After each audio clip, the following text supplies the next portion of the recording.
بسم الله الرحمن الرحيم.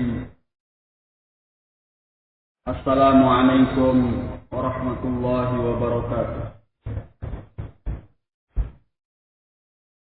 الحمد لله نحمده تعالى ونستعينه ونستغفره ونعوذ بالله من شرور أنفسنا ومن سيئات أعمالنا. من يهده الله فلا مضل له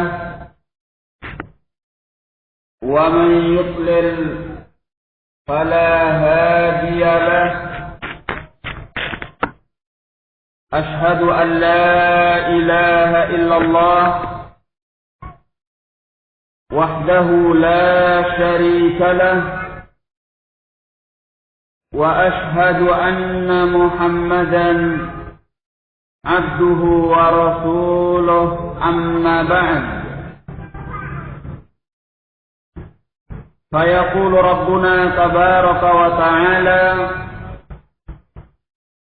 يا أيها الناس اتقوا ربكم الذي خلقكم من نفس واحدة وخلق منها زوجها وبث منهما رجالا كثيرا ونساء واتقوا الله الذي تساءلون به والأرحام إن الله كان عليكم رقيبا. يا أيها الذين آمنوا اتقوا الله وقولوا قولا سديدا يصلح لكم أعمالكم ويغفر لكم ذنوبكم ومن يطع الله ورسوله فقد فاز فوزا عظيما. يقول نبينا صلوات الله وسلامه عليه: فإن أصدق الحديث كتاب الله وخير الهدي هدي محمد صلى الله عليه وعلى آله وسلم وشر الأمور محدثاتها فإن كل محدثة بدعة وكل بدعة ضلالة وكل ضلالة في النار. إخواني في الدين rahimani wa rahimakumullah.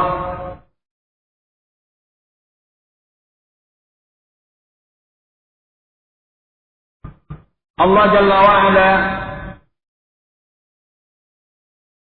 tatkala menciptakan manusia, Allah tidak menciptakan mereka dalam keadaan sia-sia. Namun Allah Jalla wa'ala menciptakan segenap manusia dengan satu tujuan yang mulia, yang kita tidak boleh lupa akan tujuan yang mulia ini. Karena tujuan inilah yang membedakan kita dengan makhluk-makhluk lainnya. Tujuan yang dinyatakan oleh Allah di dalam firman-Nya: wa ma khalaqtul jinna wal insa illa liya'budun. Tidaklah aku menciptakan jin dan manusia melainkan agar mereka beribadah kepadaku. Allah Subhanahu wa ta'ala menciptakan pada manusia hati dan akal pikirannya, sehingga dengan hati dan akal pikiran itu mereka bisa memenuhi tujuan yang mulia ini, yaitu ibadah kepada Allah. Orang-orang yang tidak menggunakan akal pikirannya, tidak menggunakan penglihatannya, tidak menggunakan pendengarannya untuk ibadah kepada Allah, menjadikannya sebagai sarana-sarana yang menyampaikannya kepada keridhaan Allah, mereka ini dicap oleh Allah Jalla wa'ala sebagai layaknya binatang ternak. Bahkan Allah tegaskan mereka lebih sesat daripada binatang ternak itu. Allah menyatakan di dalam Al-Quran,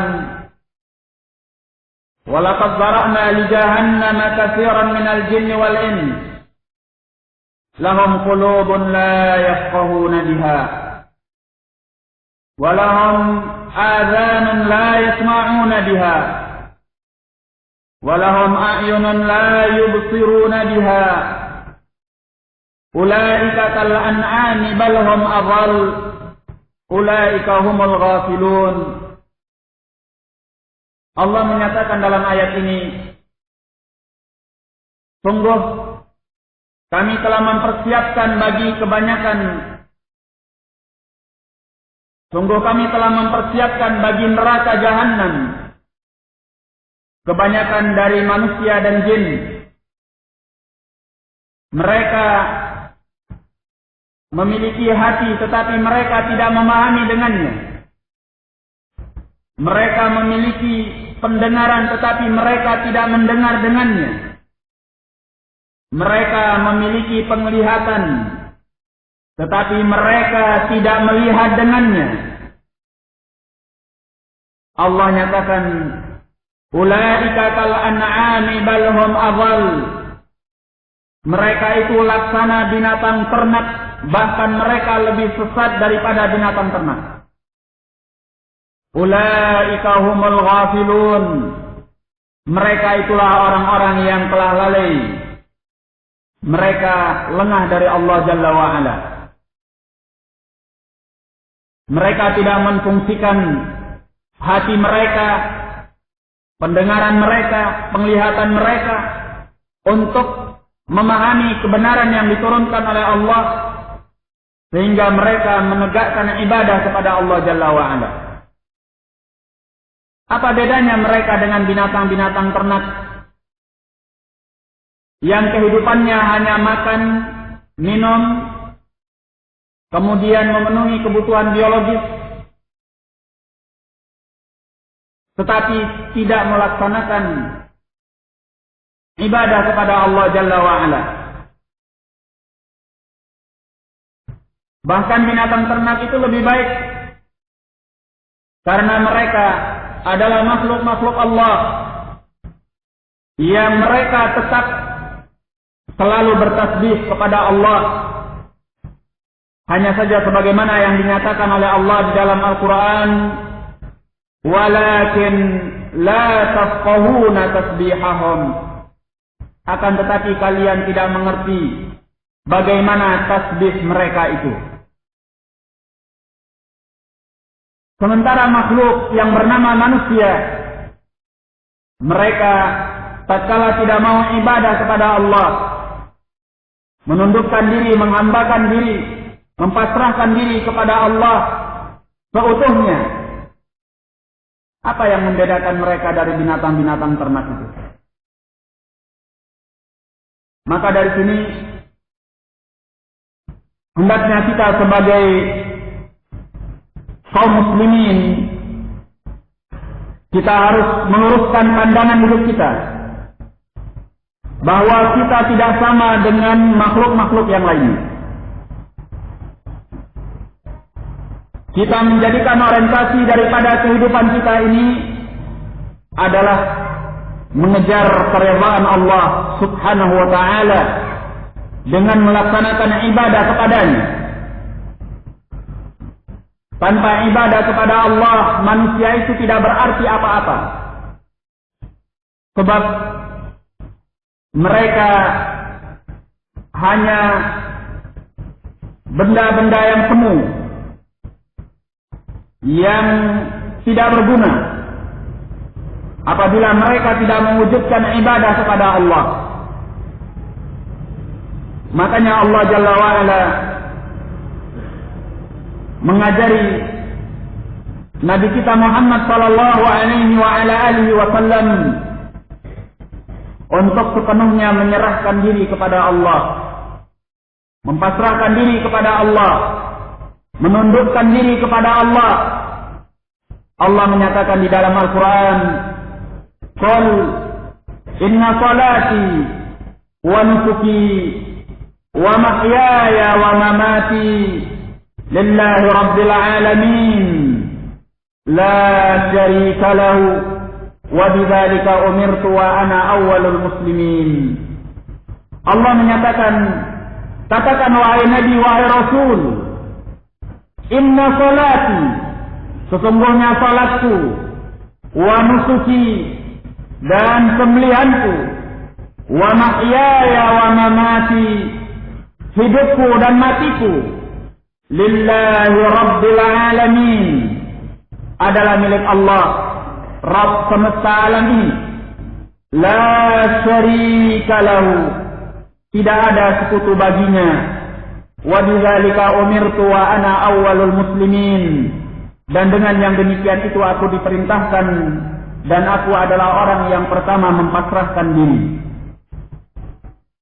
Inilah penghambaan diri yang total kepada Allah, penundukan diri yang total kepada Allah, pemasrahan diri yang total kepada Allah, sehingga seorang hamba Allah tidak dimiliki kecuali oleh Allah. Maka dia akan mempasrahkan segenap kehidupannya, bahkan kematiannya, hanya untuk Allah semata. Oleh karena itu, An-Nabi sallallahu alaihi wasallam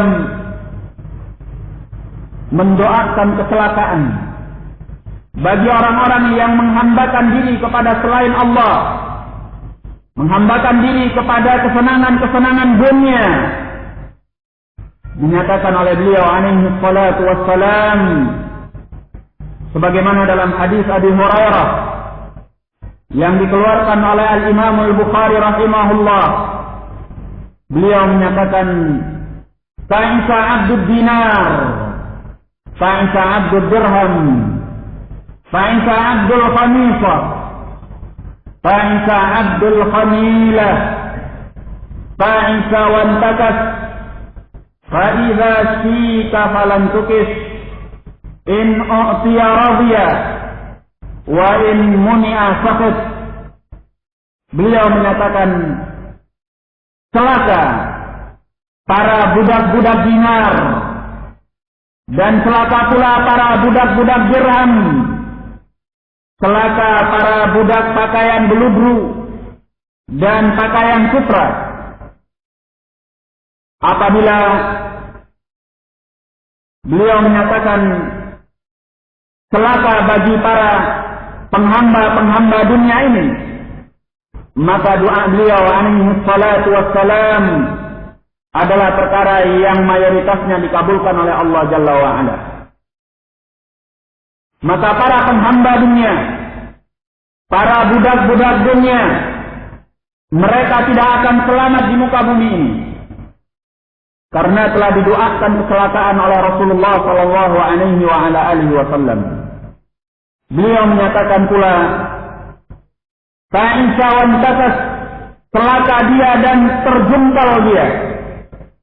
Fa'idha syika falan tukis, kalau dia tertusuk oleh duri maka tidak akan bisa diselamatkan. Para penghamba dunia itu akan disiksa oleh Allah Jalla wa'ala di dunia ini, di dalam kehidupan ini, sebelum dia disiksa oleh Allah Jalla wa'ala di akhirat nanti. Oleh karena itu, barang siapa yang menginginkan bahwa dia hidup dengan bahagia di dunia wal akhirah, maka hendaklah dia menjadikan orientasi kehidupannya adalah akhirat yang ada di sisi Allah.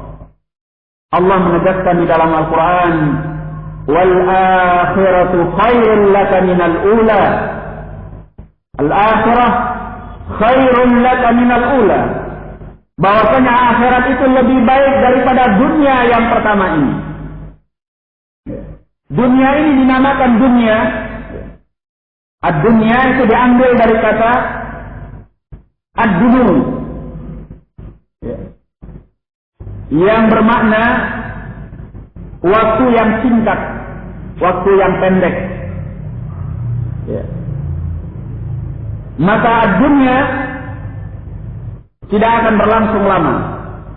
Dinamakan ad-dunya dengan dunia karena memang kehidupan dunia ini sementara, singkat, pendek. Dan bukan kehidupan yang kekal abadi selamanya. Demikian pula ad-dunya itu bisa diambil dari kata ad-daniyah, yang bermakna rendah, atau ad-dana'ah, diambil dari kata ad-dana'ah, yang bermakna rendah.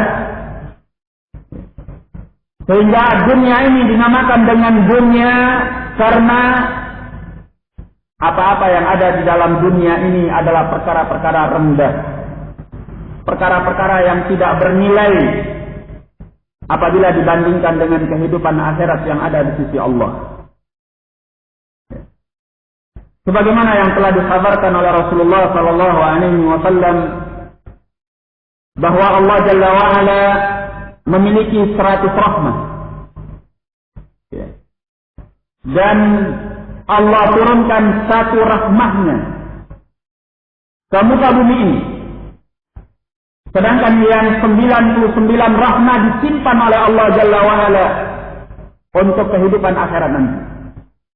Dan kita bisa bayangkan satu rahmah yang diturunkan oleh Allah ke alam ini, ke muka bumi ini, dibagi oleh segenap makhluk dalam sekian kehidupan, pada sekian tempat, pada sekian manusia, pada sekian binatang, pada sekian tumbuhan.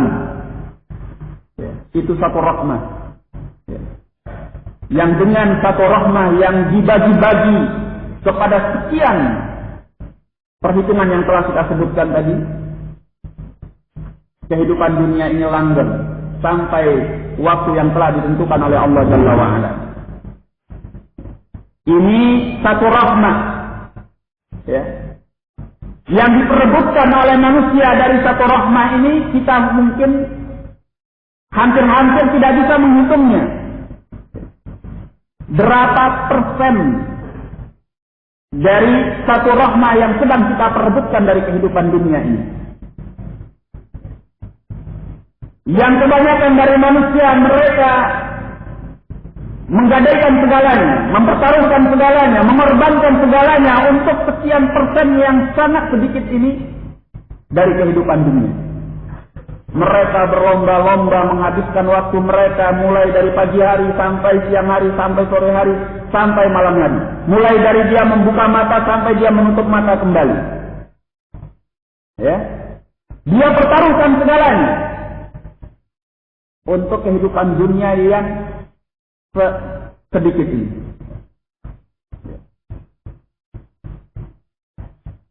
Tak tuil, kata orang. Apa yang dia harapkan dari kehidupan dunia yang sedikit? Sementara Allah Jalla wa Ala mempersiapkan di akhirat nanti 99 rahmat Allah Jalla wa Ala, khususnya bagi orang-orang yang dimasukkan ke dalam surga Allah. Hadis ini sebagaimana yang diriwayatkan oleh Al-Imam Al-Bukhari rahimahullah. Makanya dinyatakan oleh Nabi kita Muhammad sallallahu alaihi wa ala alihi wasallam, yang juga dikeluarkan oleh Al-Bukhari dan Muslim, tatkala beliau menggambarkan bagaimana kenikmatan hidup di akhirat nanti, kenikmatan-kenikmatan yang diberi oleh Allah Jalla wa Ala di dalam surga. Beliau menyatakan bahwa kenikmatan-kenikmatan itu adalah kenikmatan-kenikmatan ma la 'ainun ra'at wa la udhunun sami'at wa la khatara 'ala qalbil bashar. Beliau menyatakan bahwa kenikmatan yang dipersiapkan oleh Allah itu adalah kenikmatan-kenikmatan yang tidak pernah dilihat oleh mata manusia, tidak pernah didengar oleh telinga manusia, dan bahkan tidak pernah terlintas di dalam benak pikiran manusia. Betapa nikmatnya, betapa lezatnya, betapa indahnya, tidak pernah bisa terbayangkan oleh kita. Dan tidak pernah kita mendengar yang seperti itu. Dan tidak pernah pula kita melihat yang seperti itu. Karena kita tidak mendapatkan hal yang sebanding dengan yang seperti itu ketika di dunia. Manusia itu kan kalau berpikir tentang sesuatu atau memahami sesuatu, dia akan berpikir memahami dengan gambaran yang pernah dilihatnya atau didengarnya. Ya. Atau yang pernah terbetik di dalam hatinya. Sedangkan kenikmatan-kenikmatan surga itu tidak bisa sedikit pun dibayangkan oleh manusia dalam pikiran hati mereka, atau tidak pernah terlintas dalam penglihatan mereka, tidak pula pernah didengar oleh telinga mereka, menunjukkan bahwa tidak ada bandingannya di alam kehidupan dunia ini, sehingga kita tidak mampu untuk mencapai sejauh mana keindahan dan kehebatan nikmat yang dipersiapkan oleh Allah di dalam surga nanti. Apakah kita akan mempertaruhkan dunia yang sedikit, yang entah seberapa persennya dari satu rahmat Allah, dengan kenikmatan yang sungguh luar biasa itu di dalam surga?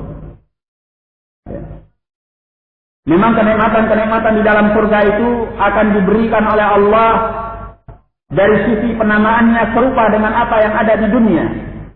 Sebagaimana yang dinyatakan oleh Allah di dalam Al-Quran, wa utubihi mutasyabiha, dan mereka diberi kenikmatan di dalam surga itu dengan yang serupa, mutasyabiha.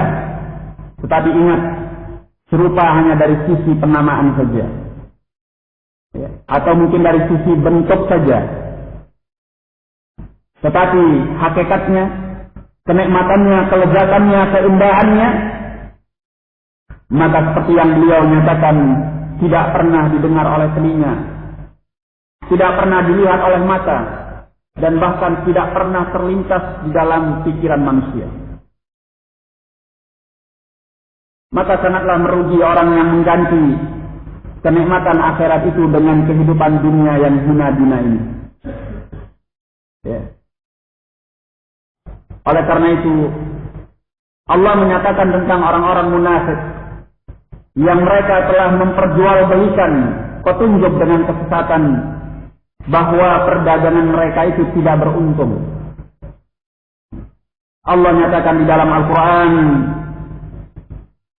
ulaika alladzina ishtarau ad-dalalata bil huda fama rabihat tijaratuhum wa ma kanu muhtadin.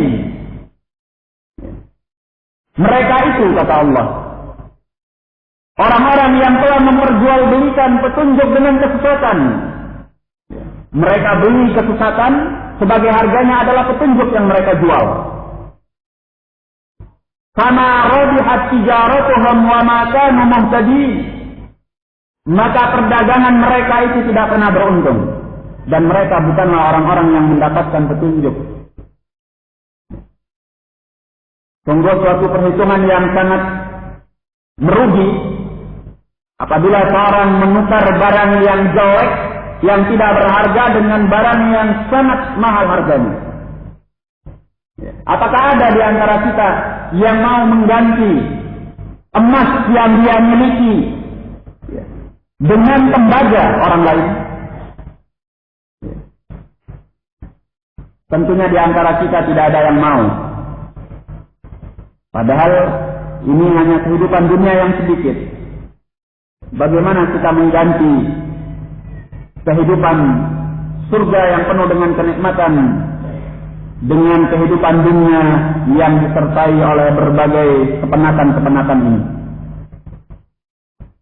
Ma'asyiral muslimin rahimani wa rahimakumullah. Orang-orang yang menjadikan pandangan hidupnya adalah akhirat, mereka tidak akan peduli dengan berbagai kesibukan-kesibukan dan kepongahan ashabud dunia yang menghabiskan segala waktu dan kesempatan mereka untuk dunia. Tetapi ashabul akhirah, mereka akan menjadikan peluang yang paling kecil sekalipun akan bermanfaat untuk akhirat mereka. Inilah perkara yang harus kita perhatikan.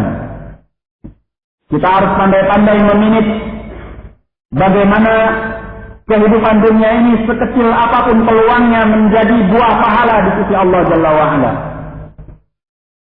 Kalau kita ingin beruntung, kalau kita ingin menjadi orang-orang yang mendapatkan kenikmatan surga di sisi Allah. Ikhwani fiddin rahimani wa rahimakumullah. Semua harta benda, kenikmatan yang dilimpahkan oleh Allah kepada orang-orang yang lalai dan lengah dari Allah, itu tidak seberapa. Tidak seberapa. Kenikmatan dan harta benda yang dilimpahkan oleh Allah kepada mereka-mereka yang telah lengah dari Allah, toh kalau seandainya mereka mendapatkan itu pun masih akan disertai oleh berbagai kepenatan-kepenatan yang lain. Ya. Seorang menimbun harta, memperbanyak harta dengan segala kemampuan dan daya upaya yang dia miliki, dengan segenap keduniaan yang dia mampu untuk meraih apa yang dia harapkan tadi. Bahkan tidak jarang dari kalangan manusia itu menjual agamanya demi kepentingan dunia. Setelah dia mendapatkan dunia itu, apakah dia akan merasakan dunia itu dengan seutuhnya? Tidak. Ya. Dia menimbun harta yang katanya sampai 7 turunan tidak habis. Ya. Dia hanya mengucap dikit saja daripada harta itu. Kalau dia sudah meninggal, apakah dia masih bisa mengucap harta tersebut? Al-jawab, la. Ya. Dari yang dia ucap itu pun masih saja disertai oleh perkara-perkara lain yang menyibukkannya. Ya, dia harus menjaganya, dia harus memeliharanya, karena pesaing-pesaingnya untuk meraih dan merebut kehidupan dunia ini banyak, tidak sedikit. Kalau dia tidak pandai menjaga dan memeliharanya, maka akan dirampas oleh orang lain, akan diambil oleh orang lain, dia akan disingkirkan oleh pesaingnya. Dia tidak akan mudah dengan serta-merta menikmati kehidupan itu. Itu pun yang sudah dia rasakan kenikmatannya masih sifatnya sementara. Kalau dia makanan ya hanya di lidah saja. Setelah masuk lewat kerongkongan, apa setelahnya? Menimbulkan dampak yang negatif. Ya, dia harus membuangnya. Nah, bisa jadi waktu dia membuangnya itu dia merasakan sesuatu. Sakit. Aduh, sakit perut. Misalnya. Ya. Dan itu pun waktu dia membuang makanan yang tadi enak dia rasakan itu, bisa jadi waktunya lebih lama daripada ketika dia merasakannya di lisannya, di lidahnya. Kalau itu makanan, ya. Kalau itu minuman juga demikian. Kalau itu kebutuhan biologis juga demikian. Sementara sana tidak ada yang kekal. sebentar. Setelah yang sebentar itu masih ada kesibukan-kesibukan lain yang menyertai dia, yang harus dia penuhi sebagai dampak daripada kenikmatan yang dia rasakan. Tetapi di akhirat nanti tidak demikian. Orang makan tanpa harus buang air besar, tanpa harus buang air kecil. Ya. Orang yang melakukan persetubuhan di dalam surga Allah dengan para bidadari tanpa futur, ya, tanpa ada titik klimaksnya. Ya, kekuatan seorang laki-laki disebutkan sekian kali lipat. Ya. Coba kita membaca bagaimana apa yang dipersiapkan oleh Allah di dalam surga nanti. Ya. Baik itu dari ayat-ayat Al-Quran atau dari hadis-hadis Nabi. Kita akan mendapatkan sesuatu yang tidak sebanding dengan apa yang kita rasakan di dunia ini. Ya. Dan puncaknya dari kenikmatan surga itu adalah melihat kepada wajah Allah.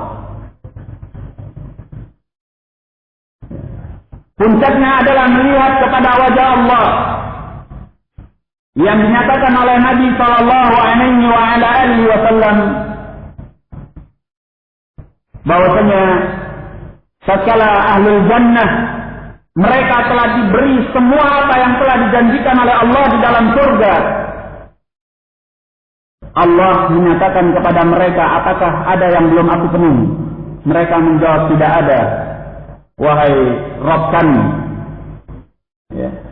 Lalu Allah Subhanahu wa ta'ala pada waktu itu menyingkap hijabnya dan Allah memperlihatkan wajahnya kepada mereka. Dan pada waktu itu mereka merasakan kenikmatan yang melupakan seluruh kenikmatan-kenikmatan surga yang lainnya dengan melihat kepada wajah Allah Jalla wa'ala. Ini sebagaimana dalam riwayat Al-Imam Muslim rahimahullah di dalam sahihnya. Ya. Maka dengan melihat kepada wajah Allah ini mereka benar-benar merasakan kenikmatan yang luar biasa. Inilah kenikmatan yang memang disimpan oleh Allah bagi ahlul jannah. Ya. Disimpan oleh Allah bagi ahlul jannah. Sehingga ahlul dunia, manusia yang masih hidup di muka bumi ini tidak akan pernah seorang pun bisa melihat wajah Allah secara nyata dalam keadaan sadar. Nah, oleh karena itu jangan sampai kita dilalaikan oleh kehidupan dunia ini. Kehidupan dunia ini adalah perkara yang menipu.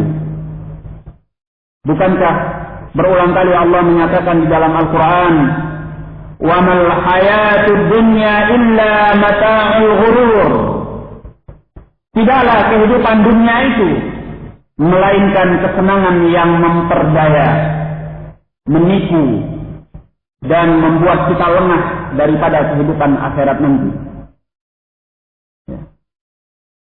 Allah menyatakan kita, mengingatkan kita di dalam Al-Quran untuk tidak terpengaruh dengan harta benda dan anak keturunan yang Allah berikan kepada orang-orang kafir. Allah nyatakan, "Fala tu'jibka amwaluhum wala auladuhum, innama yuridu Allahu liyu'adzibahum biha fil hayatid dunya wa tazhaqa anfusuhum wa hum kafirun." Allah nyatakan, maka janganlah harta-harta mereka dan anak-anak mereka membuatmu kagum. Allah larang Nabi-Nya Sallallahu Alaihi Wasallam untuk kagum kepada harta benda dan anak-anak keturunan mereka. Kenapa Allah nyatakan, "Innama yuridullahu liyu'adzibahum biha"? Hanya saja Allah ingin menyiksa mereka dengan harta benda itu dan anak-anak keturunan itu. Fil hayatid dunya, dalam kehidupan dunia ini. Wa tazhaqa anfusuhum wa hum kafirun, dan nantinya jiwa-jiwa mereka akan hilang dalam keadaan mereka masih kufur dan ingkar kepada Allah. Nah, ya. Jadi itu semua harta benda, anak keturunan, pasangan-pasangan yang menarik hati, yang dilimpahkan oleh Allah kepada orang-orang yang lalai dari Allah, pada hakikatnya itu adalah penguluran waktu dari Allah. Sehingga mereka semakin jauh, semakin lalai, semakin lengah. Sampai pada akhirnya nanti mereka dikejutkan, ya, oleh kematian yang datang secara tiba-tiba, sementara mereka tidak punya keimanan kepada Allah. Mereka terperangkap di dalam kenyataan di mana mereka harus menghadapi azab yang demikian dahsyat, yang kekal abadi di akhirat nanti. Tanpa dia sadari, dia sudah berada di alam kubur. Dia ditanya oleh malaikat, man rabbuka? Wa ma dinuka? Wa man hadha ar-rajul alladhi bu'itsa fikum? Dia dikejutkan oleh 3 pertanyaan ini di dalam kubur nanti. Siapa rohmu? Apa agamamu? Dan siapa orang yang telah diutus di tengah-tengah kalian ini? Orang-orang yang kafir hanya bisa menjawab, la adri. Dia hanya bisa menjawab, saya tidak tahu. Maka kata Nabi sallallahu alaihi wasallam, sebagaimana dalam hadis yang diriwayatkan oleh Ibnu Majah dan disahihkan oleh Syekh Al-Albani rahimahullah dari hadis Al-Bara bin Azib radhiyallahu anhu, bahwa orang-orang kafir itu tatkala tidak bisa menjawab pertanyaan-pertanyaan kubur,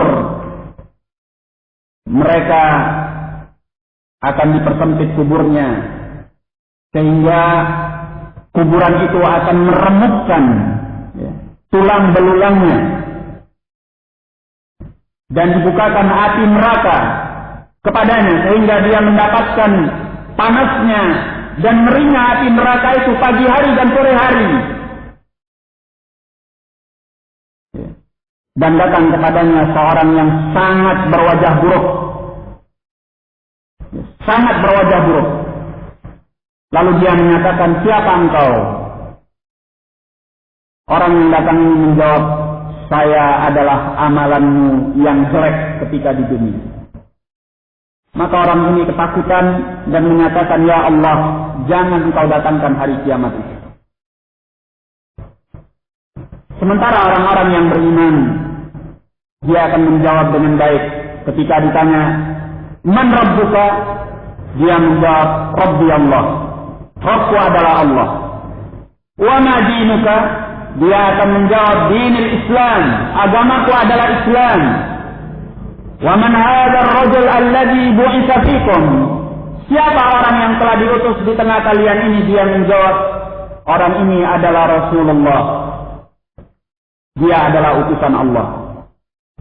Maka orang yang beriman ini akan dibentangkan kepadanya pintu kepada surga, sehingga dia menikmati keindahan-keindahan surga, ya. Kemudian akan diperluas kuburnya oleh Allah, lalu dia akan didatangi oleh seorang yang sangat tampan rupawan. Lalu dia bertanya, siapakah engkau? Orang ini menjawab, aku adalah amalanmu yang baik ketika di dunia. Inilah perbedaan seorang yang mukmin dengan seorang yang kafir. Barang siapa yang menjadikan kehidupan dunia ini tujuannya adalah al-akhirah, maka tidak akan ada kesengsaraan dunia yang akan membuatnya gundah gulana dan bersedih hati, membuatnya merasa sebagai makhluk yang sengsara di muka bumi ini. Karena dia menganggap segala cobaan dan ujian yang ada di muka bumi ini hanya merupakan tangga yang akan menyampaikannya kepada ridha Allah Jalla wa'ala. Demikian pula tidak satu kesenangan dunia pun bagi orang-orang yang orientasi kehidupannya adalah akhirat, tidak ada satu kesenangan atau kenikmatan kehidupan dunia ini yang bisa melalaikannya daripada Allah, yang bisa membuatnya lengah daripada Allah. Karena seberapapun kenikmatan dunia yang dilimpahkan kepadanya, dia tahu bahwa itu datangnya dari Allah. Dia harus mensyukuri nikmat tersebut, sehingga dia semakin diberi oleh Allah, dia semakin taat kepada Allah, semakin dilimpahi rezekinya kepada dirinya, maka dia semakin akan mencari ridha Allah Jalla wa'ala.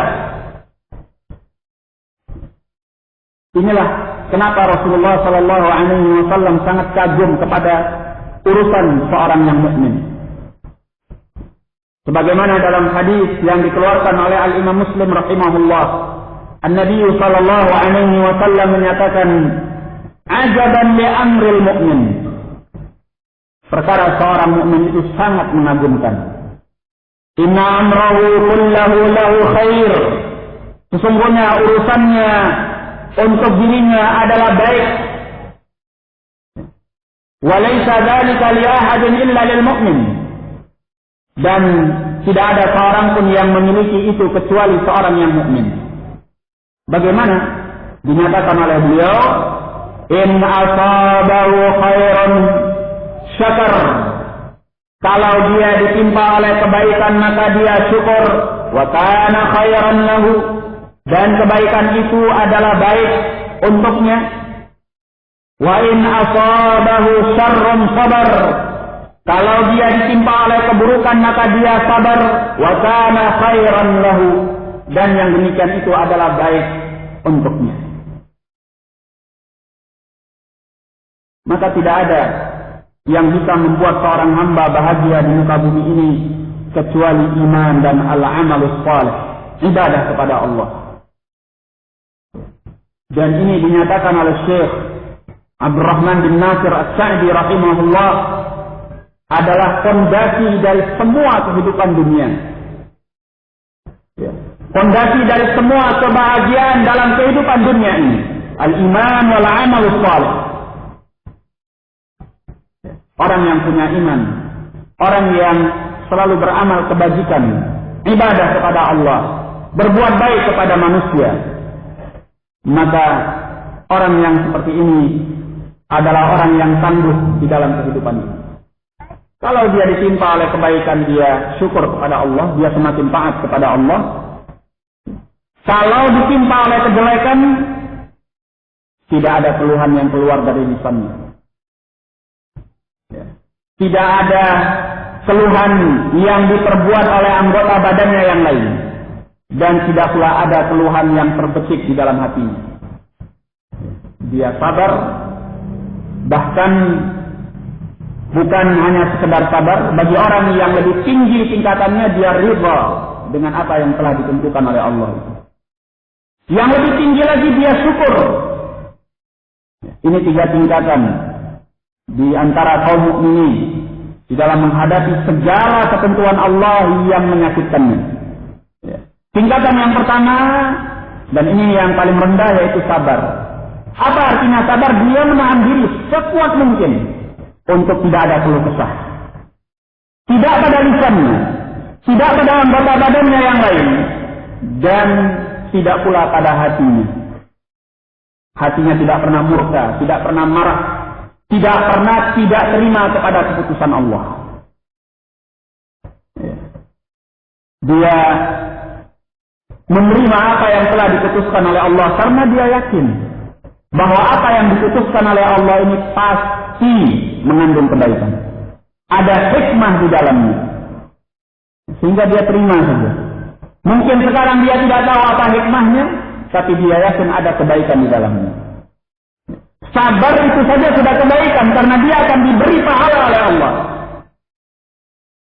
Apalagi kalau dia tawakal kepada Allah, doa sama Allah, banyak beribadah kepada Allah. Berarti dengan musibah yang menimpanya itu dia akan menumpuk sekian pahala dari Allah. Pahala sabar, pahala tawakal, pahala doa, ya, pahala dia mendekatkan diri kepada Allah dengan ibadah-ibadah yang lainnya. Karena orang yang ditimpa oleh musibah, biasanya hatinya lebih lunak, lebih lembut. Sehingga untuk bersandar kepada Allah itu dia akan merasa lebih dekat. Untuk mempasrahkan diri kepada Allah itu dia akan merasa lebih dekat dengan Allah. Gampang dia terpanggil dan terenyuh dengan peringatan-peringatan Allah. Ini kalau orang sedang ditimpa oleh musibah. Tapi orang yang sedang dalam keadaan selamat dari musibah biasanya lebih angkuh. Sedang tidak ada apa-apa biasanya jiwanya lebih angkuh. Karena dia merasa bahwa dia punya kekuatan, punya keselamatan, punya sesuatu.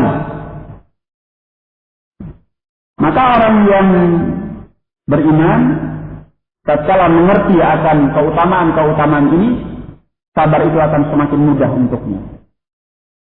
Apapun perkara yang menyakitkan dari kehidupan dunia ini, dia sabar. Sehingga tidak ada kata-kata panik, stres, apalagi sampai pada tingkat bunuh diri. Tidak. Sesulit apapun permasalahan itu, dia akan tangguh menghadapinya, karena dia tahu bahwa dengan kesabaran semua itu akan menjadi kebaikan. Memang sabar itu sebagaimana yang dinyatakan dalam pepatah Arab, as-sabru sibrun. Kesabaran itu ibarat brokoli, suatu yang sangat pahit. Tetapi barang siapa yang mau menelannya, maka dia akan menjadi obat. Bagi orang-orang yang sudah terbiasa bersabar terhadap apa yang ditimpakan oleh Allah, kesabaran itu sendiri sudah menjadi kenikmatan dan kelezatan yang luar biasa. Maka dia tidak akan berkeluh kesah dengan kehidupan dunia yang menyulitkannya. Kalau dia ditimpa oleh kebaikan, oleh kenikmatan, rezeki dari Allah, maka dia akan semakin dekat dengan Allah, semakin taat sama Allah. Ya, karena dia tahu apapun yang diberikan oleh Allah ini ada pertanggungjawabannya di hadapan Allah.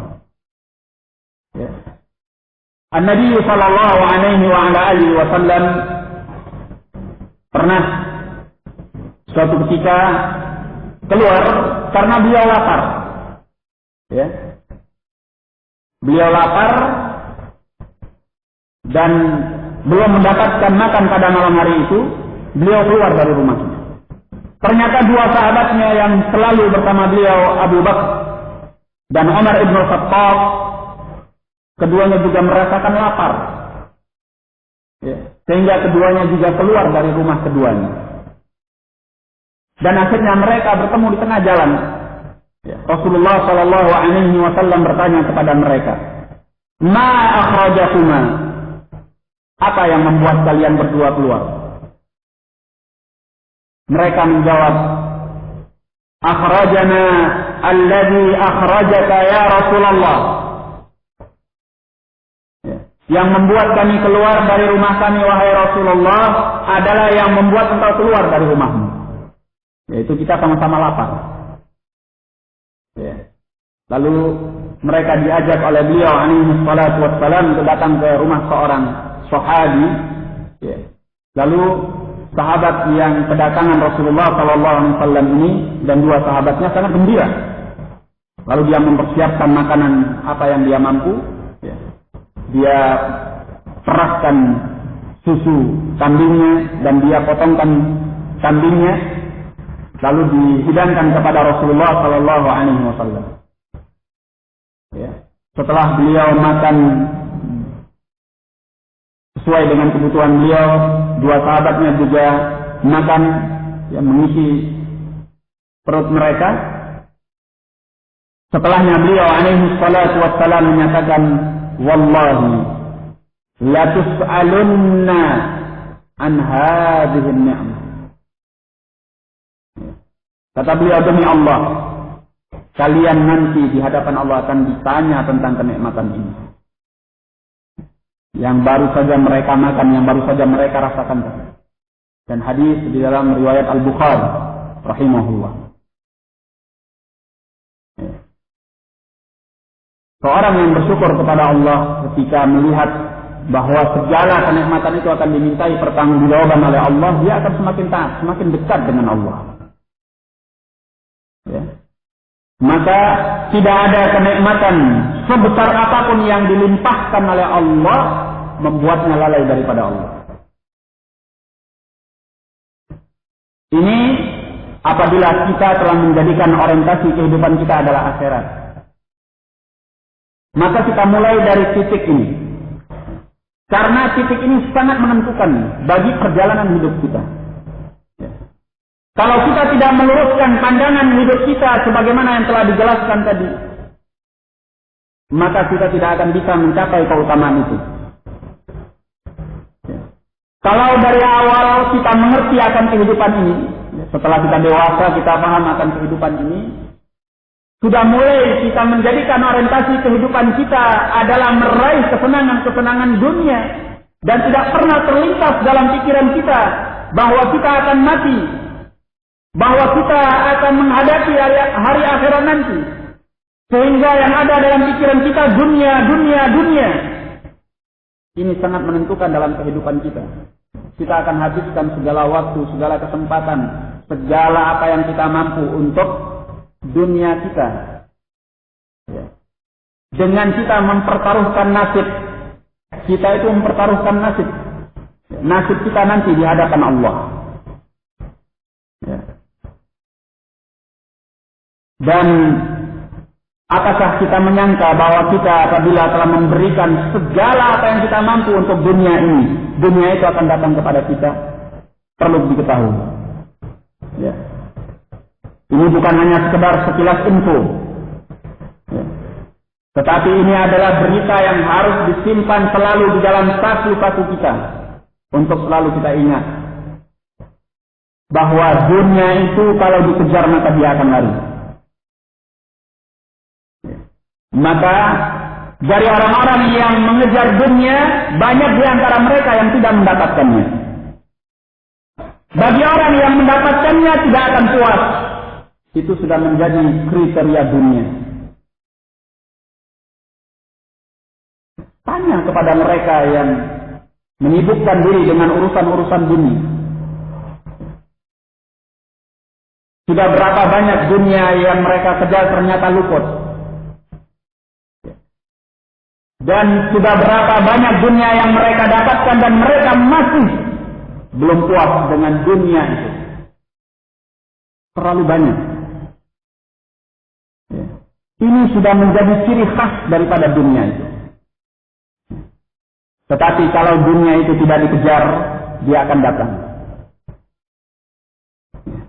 Dunia apabila tidak dikejar, dia akan datang. Dan kalau dia tidak dikejar, dia akan memberikan kepuasan kepada kita.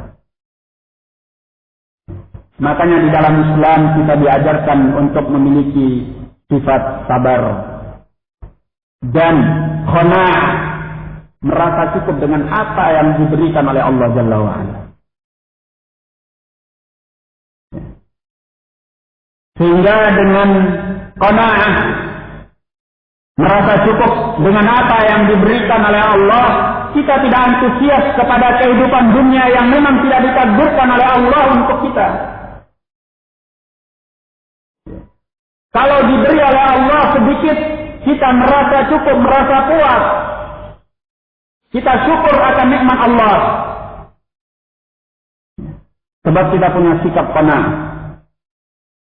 Sehingga dinyatakan, "Idza iqtana'ta bil qalil ya'tikal katsir." Apabila engkau merasa cukup dengan yang sedikit, akan datang kepadamu yang banyak. Tapi kalau engkau tidak pernah merasa cukup dengan yang banyak, engkau akan tersiksa dengan yang sedikit. Jadi ikhwan fiddin rahimani wa rahimakumullah, demikianlah keadaan dunia. Sekarang mari kita perhatikan apa yang dinyatakan oleh Nabi sallallahu alaihi wasallam tentang ashabud dunia.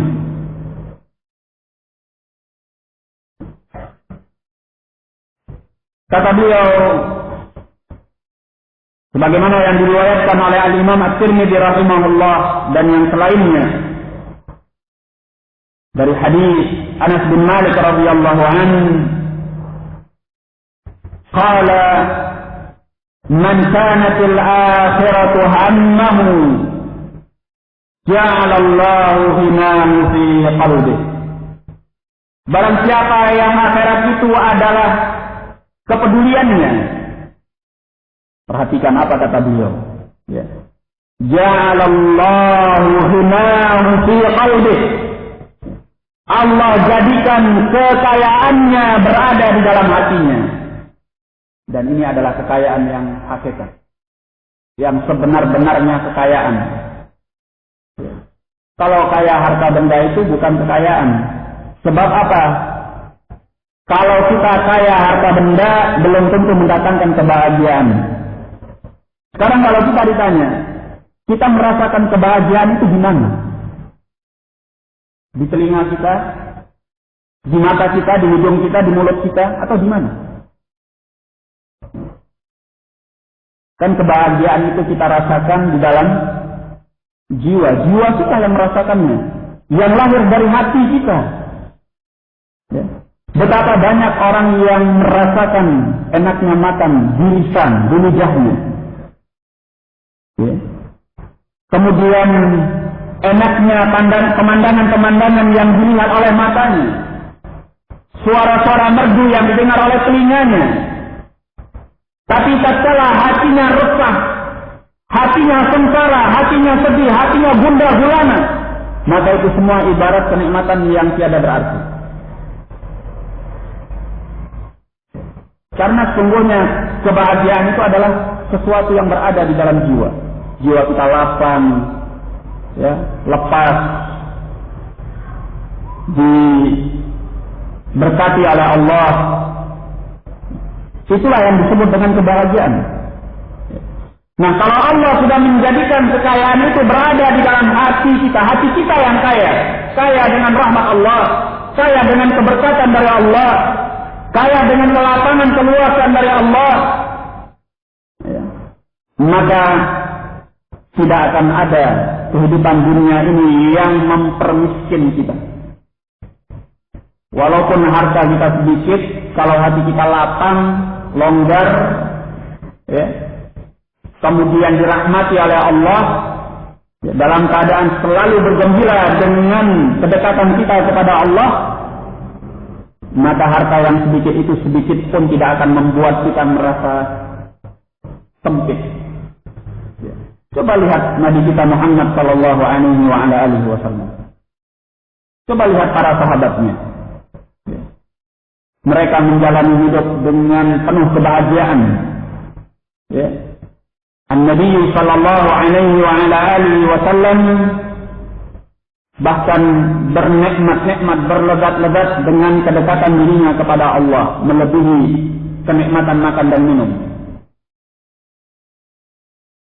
Ya. Oleh karena itu, beliau menyatakan, "Man kana fil akhiratu hammahu." Barang siapa akhirat itu adalah kepeduliannya, ja'alallahu ghinahu fi qalbihi. Allah jadikan kekayaannya berada di dalam hatinya.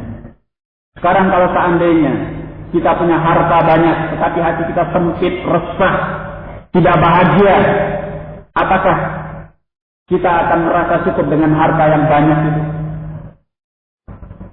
Betapa banyak orang yang memiliki sekian harta, ternyata dia tidak merasakan kenikmatan dari hartanya itu. Tidak merasakan kebahagiaan, hartanya banyak tetapi tetap saja dia merasa kurang. Hartanya banyak, tetap saja dia merasa bahwa dirinya adalah orang yang membutuhkan, orang miskin.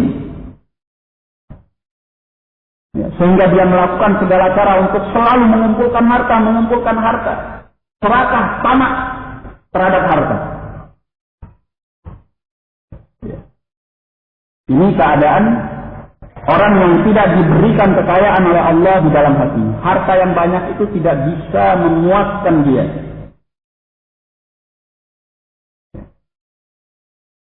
Dan antum perlu ingat, di mana kenikmatan dunia itu, ya, dinyatakan semu, ketika seorang sudah terbiasa dengannya, hilang kenikmatannya.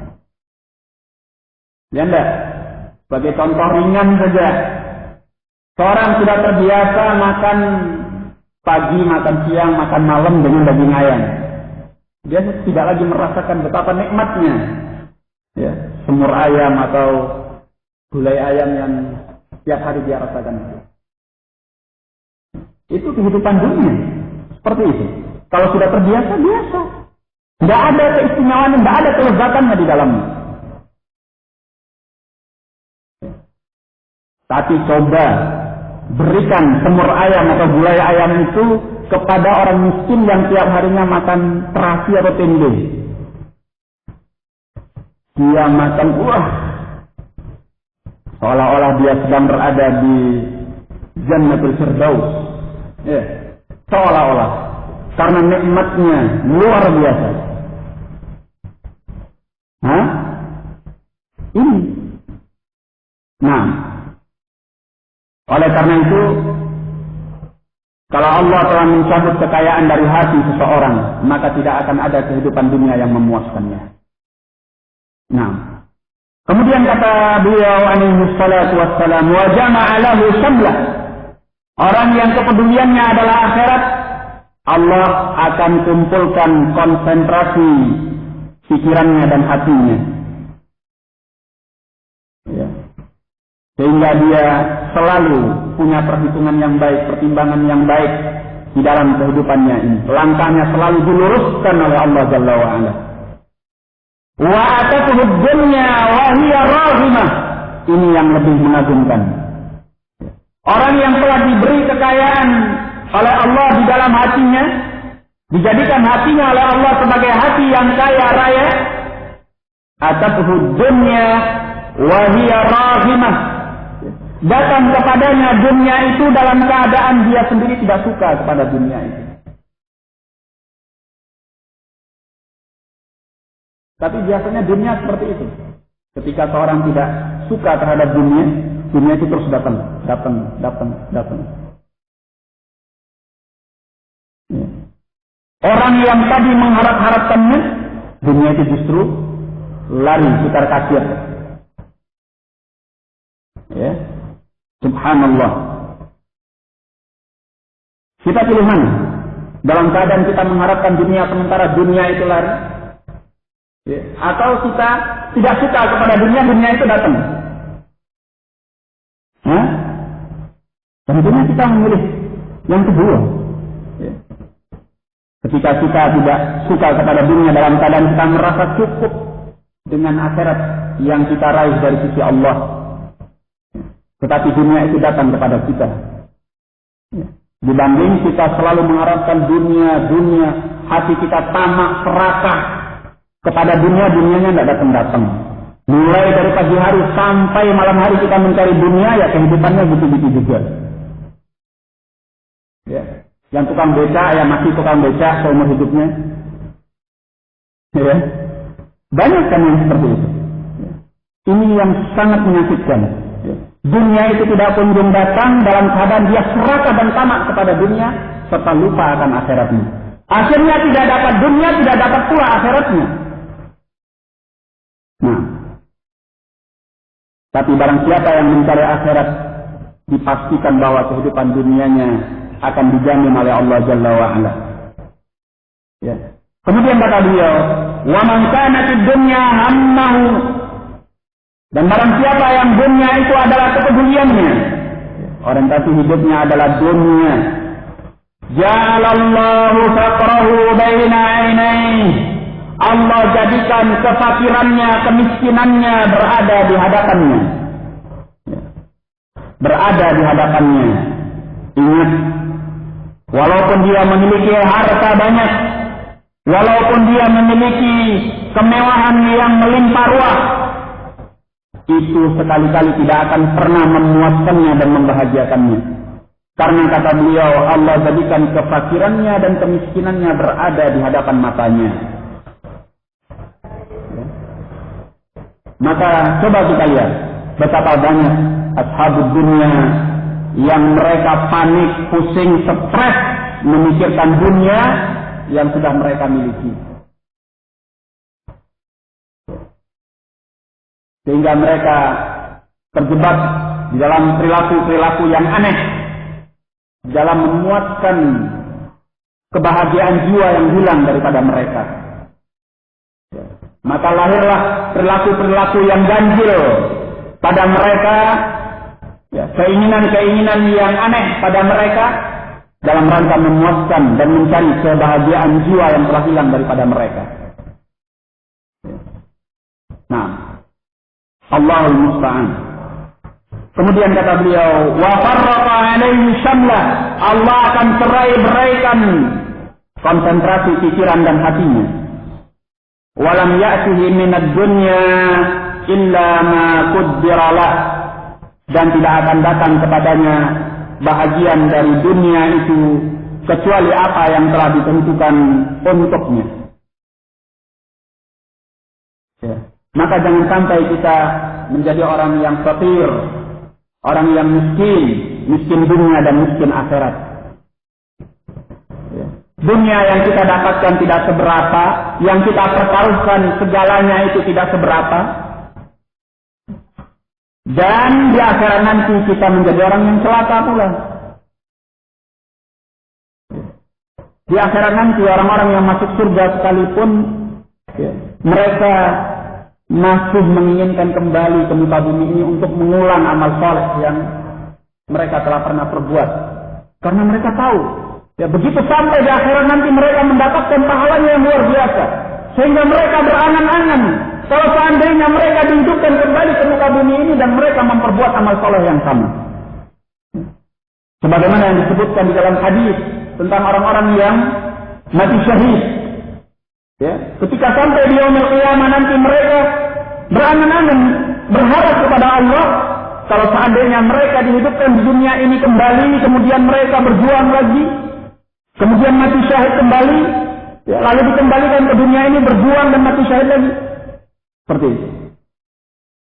Karena keutamaannya akhirat, mereka telah melihat pahala yang telah dipersiapkan di sisi Allah Jalla wa'ala. Orang yang kurang amalnya berharap, berangan-angan, ya Allah, kalau seandainya aku bisa beramal dengan lebih baik.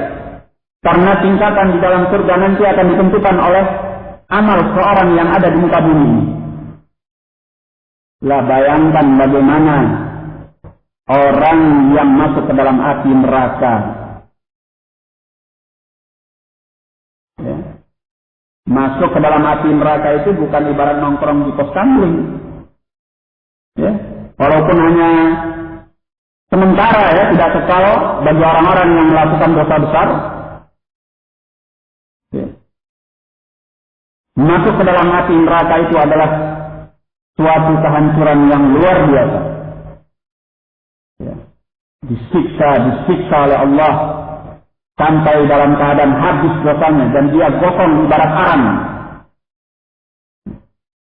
Dan untuk sampai kepada waktu ini bukan masa yang sebentar.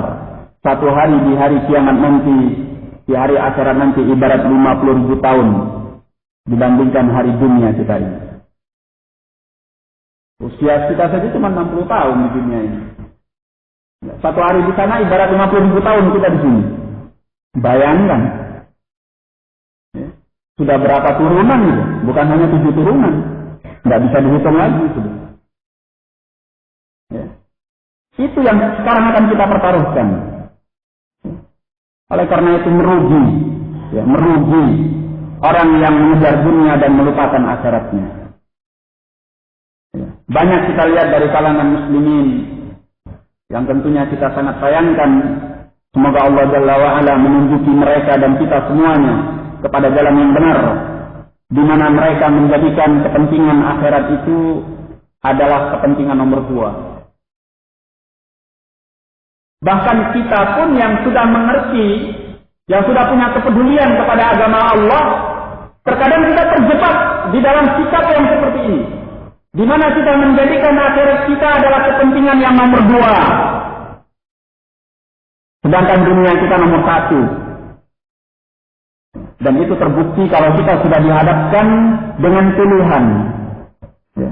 Ini ada pahala akhirat, ya, yang bisa kita raih. Di sisi yang lainnya ada kesibukan dunia yang harus kita kerjakan.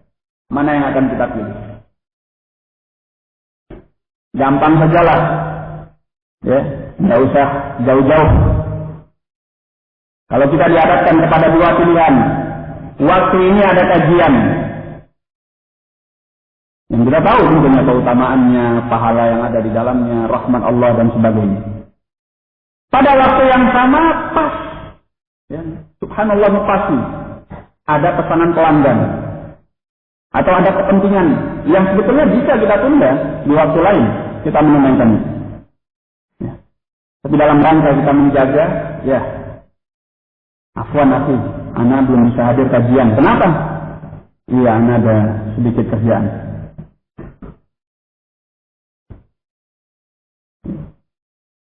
Ini terkadang kita terjebak di dalam kondisi yang seperti ini. Ya. Makanya Syekhul Islam bin Taimiyah rahimahullah di dalam mendefinisikan perkara zuhud, beliau menyatakan bahwa zuhud itu adalah, ya, az-zuhdu fi'lu ma yanfa'u fil akhirah, atau kata beliau tarku ma la yanfa'u fil akhirah. Syekhul Islam bin Taimiyah rahimahullah menyatakan bahwa yang namanya zuhud itu adalah meninggalkan apa yang tidak bermanfaat di akhirat nanti.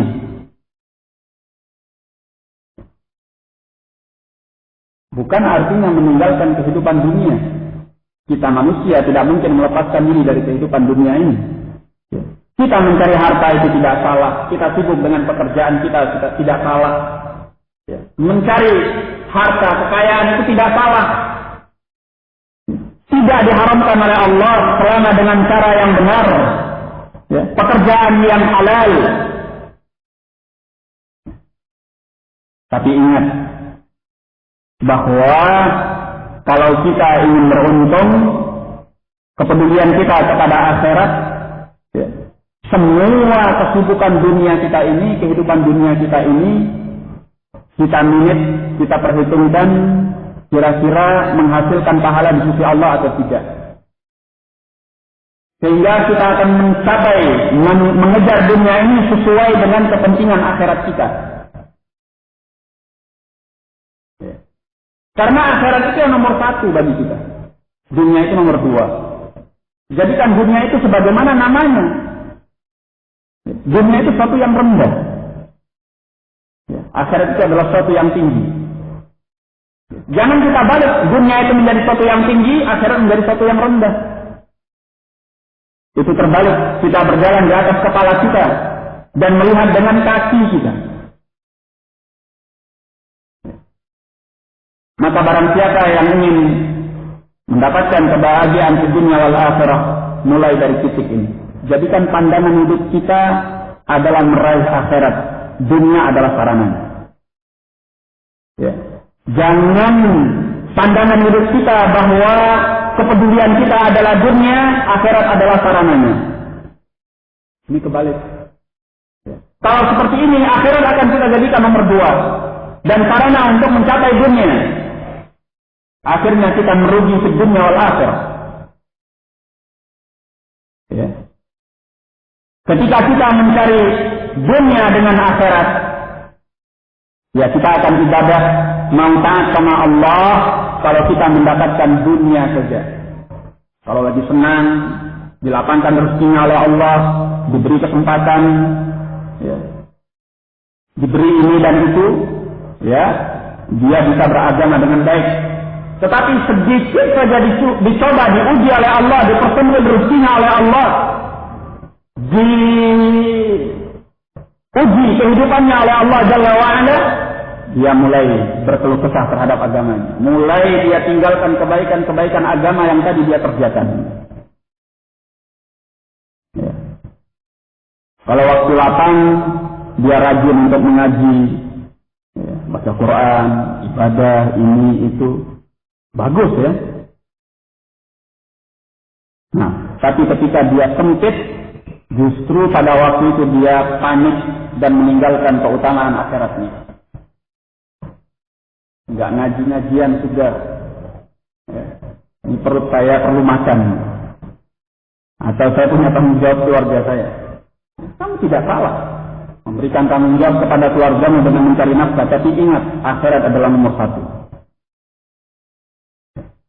Oleh karena itu, Allah Jalla wa'ala mengingatkan di dalam Al-Quran. Allah menyatakan, wa minan nasi man ya'budullaha ala harf. Di antara manusia itu ada yang mengibadahi Allah di atas satu sisi saja. In asabahu khairan itma'anna bih. Kalau dia ditimpa oleh kebaikan, dia merasa tenang dengannya. Dia mau beragama kepada Allah. Wa in asabahu fitnatun inqalaba ala wajhih.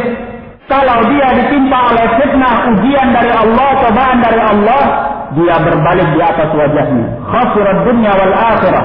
Dzalika huwa al-khusranul mubin. Kata Allah, itulah kerugian dunia dan akhirat, dan itulah kerugian yang nyata. Jangan sampai kita seperti ini. Apakah dalam keadaan senang, tidak senang, mudah, tidak mudah, ya, dilapangkan oleh Allah atau dipersulit oleh Allah, kita tetap beragama kepada Allah Jalla wa'ala. Jadikan akhirat kita adalah nomor satu, dunia kita adalah nomor dua. Ya. Cari dunia, cari akhirat, jangan lupa dunia. Bukan cari dunia, jangan lupa akhirat. Ya. Kalau kita berprinsip cari akhirat, jangan lupa dunia, insya Allah dunianya akan ke bawah. Tapi kalau kita berprinsip cari dunia, jangan lupa akhirat, biasanya akhiratnya akan luput, akan hilang, lenyap, karena dunia itu melalaikan daripada akhirat. Tapi orang yang mengejar akhirat, kalau dia benar-benar mengejar akhirat, maka dia akan mendapatkan dunianya pula. Sebab agama ini mengajarkan kepada kita untuk tidak mengabaikan dunia kita. Ada tanggung jawab. Kita harus memenuhi kebutuhan tubuh kita. Kalau yang sudah berkeluarga harus bertanggung jawab kepada keluarganya. Inilah yang dinyatakan oleh Allah di dalam Al-Quran. Ibtaghi fima ataka Allah daral akhirah wa la tansa nasibaka minad dunya. Coba perhatikan firman Allah ini. Allah katakan, carilah dengan apa yang didatangkan oleh Allah kepadamu, kantung akhiratmu. Tapi jangan lupa bagianmu daripada dunia. Bukan seperti apa yang dinyatakan oleh mereka, cari, kejar dunia. Tapi jangan lupa akhirat. Ini terbalik. Sehingga mereka habis-habisan untuk perkara dunianya, tapi kalau untuk urusan akhiratnya ala kadarnya saja. Kalau dalam urusan dunia anaknya harus jadi sarjana ini, itu, segala macam. Kalau urusan akhirat cukup bisa ngaji. Bisa baca Quran saja sudah bagus. Itu yang masih punya kepedulian kepada agama. Ada yang sama sekali tidak bisa apa-apa. Doktor, bahkan profesor, baca Quran tidak bisa. Anda Muslim? Ya. Dia jawab, saya Muslim. Baca Quran bisa enggak? Enggak bisa. Anda siapa? Saya Profesor Fulan. Profesor, doktor, apa lagi? Karena itu tadi, pandangan hidupnya sudah terbalik. Dan dia hidup di lingkungan yang demikian. Kalau kita menjadikan akhirat adalah segalanya, kita beruntung insyaAllah ta'ala. Ya. Ikhwan fiddin rahimani wa rahimakumullah. Barang siapa yang menjadikan akhirat adalah kepentingan dan kepeduliannya, pasti dia akan dicukupkan oleh Allah. Sekarang kita sedikit memperlebar permasalahan ini. Kalau kita melihat kepada dunia Islam dan yang selain mereka, segala problem-problem manusia itu terjadi karena mereka lengah daripada agama. Dan ingat, segala permasalahan kaum muslimin terjadi karena mereka lengah daripada agama mereka. apapun solusi yang mereka cari, mereka tidak akan bisa keluar daripada permasalahan itu, kecuali kalau mereka kembali kepada agama mereka. Sebab agama itu jawaban bagi semuanya. Ya. Jawaban bagi kebijakan moral. Jawaban bagi aniaya para penguasa. Jawaban bagi permusuhan, penindakan yang dilakukan oleh orang-orang kafir. Jawaban bagi semua problem umat ini kembali kepada agama. Kalau mereka mementingkan agama mereka, maka mereka tidak akan disia-siakan oleh Allah.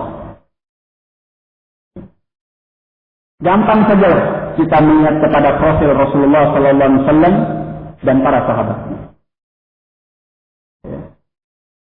Sejarah yang mereka lalui itu adalah sejarah emas yang tidak pernah sampai hari kiamat nanti akan diulang oleh bangsa dan umat manapun.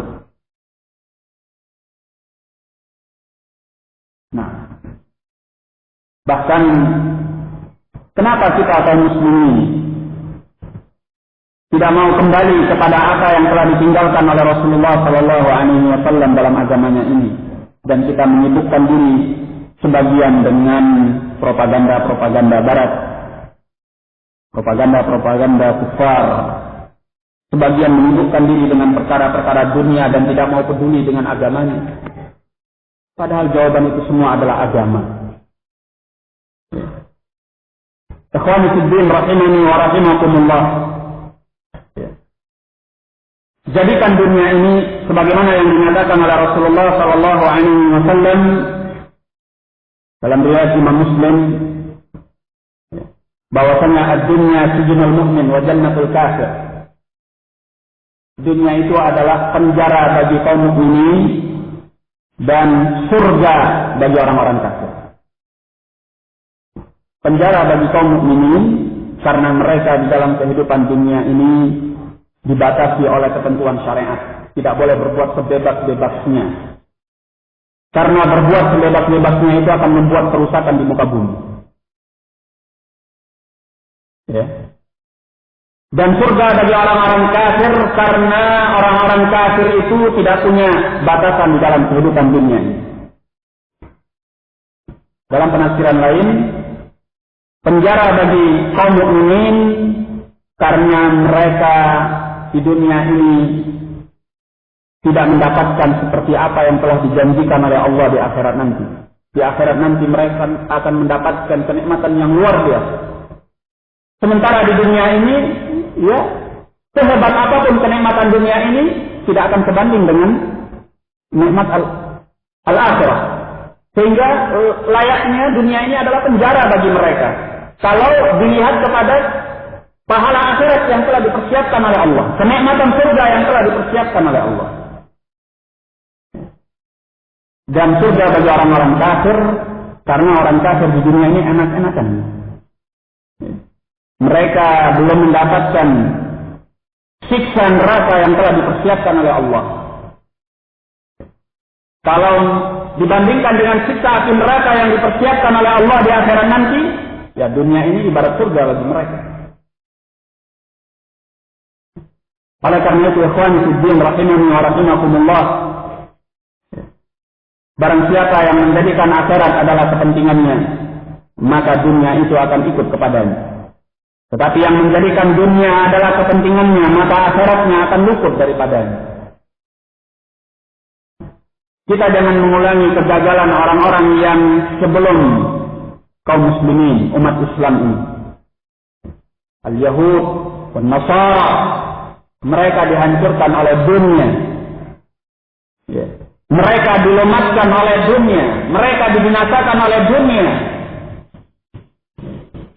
Makanya Nabi sallallahu alaihi wasallam dalam riwayat Al-Bukhari dari hadis Abu Sa'id Al-Khudri radhiyallahu anhu, beliau mengingatkan, "Lal faqra akhsha 'alaikum." Tidak pernah, kata beliau, aku mengkhawatirkan kemiskinan atas kalian. Kemiskinan itu bukan problem. Salah orang yang menjadikan kemiskinan itu adalah problem bagi umat ini. Kemiskinan itu tidak problem. Bukankah Nabi Sallallahu Alaihi Wasallam dan para sahabatnya hidup dalam keadaan mereka miskin, fakir, ala kadarnya. Nabi tidak makan dalam beberapa hari. Demikian pula para sahabatnya. Sampai Nabi Sallallahu Alaihi Wasallam mengganjalkan batu di antara perut dengan ikat pinggangnya. Abu Hurairah tertelungkup di dekat majlis atau masjid Rasulullah Sallallahu Alaihi Wasallam dalam keadaan karena dia lapar. Sebab dia lapar.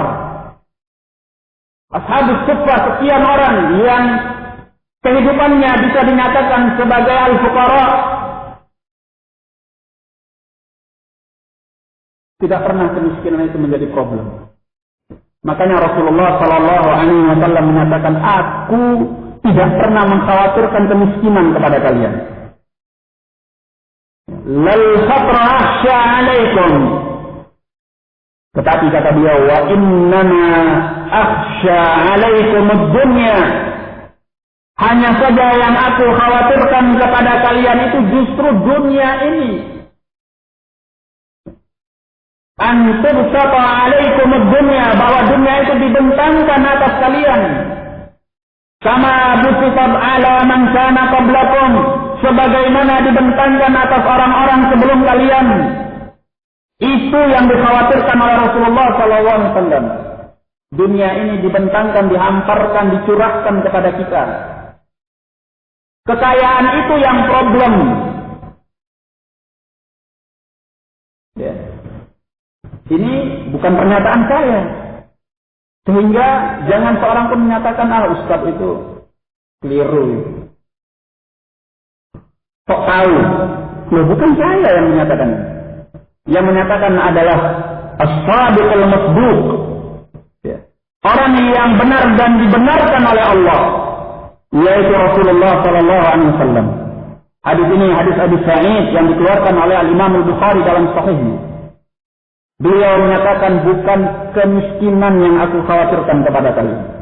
Yang aku khawatirkan kepada kalian itu justru dibentangkan kepada kalian dunia. Sama busifat ala man kana qablakum, sebagaimana dibentangkan atas orang-orang yang sebelum kalian. Fatanafasuha kama tanafasuha, lalu kalian berlomba-lomba mengejarnya sebagaimana orang-orang sebelum kalian berlomba-lomba mengejarnya.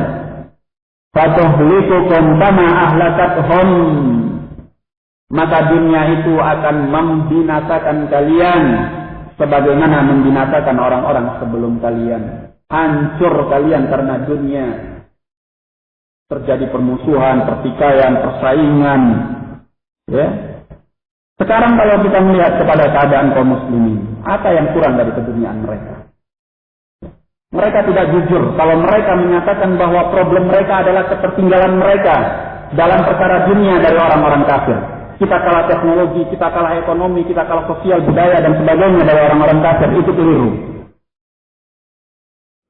Siapa bilang? Berapa banyak orang-orang kaya, miliarder. Ya, bukan hanya sekedar jutawan, miliarder. Bahkan lebih dari miliarder. Apa? Triliarder apa? Ya. Yang tidak habis uangnya itu lebih daripada 7 turunan. Banyak dari kalangan muslimin, baik yang di Indonesia ini ataupun yang di Timur Tengah atau yang di tempat lain di dunia Allah ini, banyak orang-orang kaya. Dari segi teknologi, berapa banyak profesor, doktor di tengah-tengah kaum muslimin dalam hal teknologi. Ya.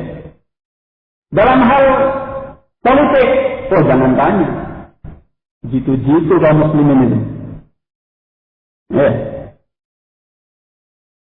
Dalam segala hal, sosial, budaya, dan sebagainya. Ya. Tidak ada yang kurang. Ya. Cobalah bandingkan dengan keadaan Nabi dan para sahabatnya. Kita ukur. Ya, tidak ada apa-apanya. Ya. Kehidupan Nabi SAW dan para sahabat kalau dibandingkan dengan keduniaan yang ada pada masa ini oleh kaum muslimin. Tetapi masalah kejayaan dan kemuliaan kita yang tidak ada apa-apanya dibandingkan as-sahabah bersama Rasulullah SAW. Apa yang hilang? Tidak ada lain karena agama kita yang hilang. Ini yang jadi masalah. Agama kita yang kurang. Karena kita disibukkan justru oleh keduniaan kita. Yang telah dinyatakan oleh Rasulullah, kalian berlomba-lomba mengejarnya. Sebagaimana orang-orang sebelum kalian berlomba-lomba mengejarnya. Maka dunia itu menghancurkan kalian sebagaimana menghancurkan orang-orang sebelum kalian.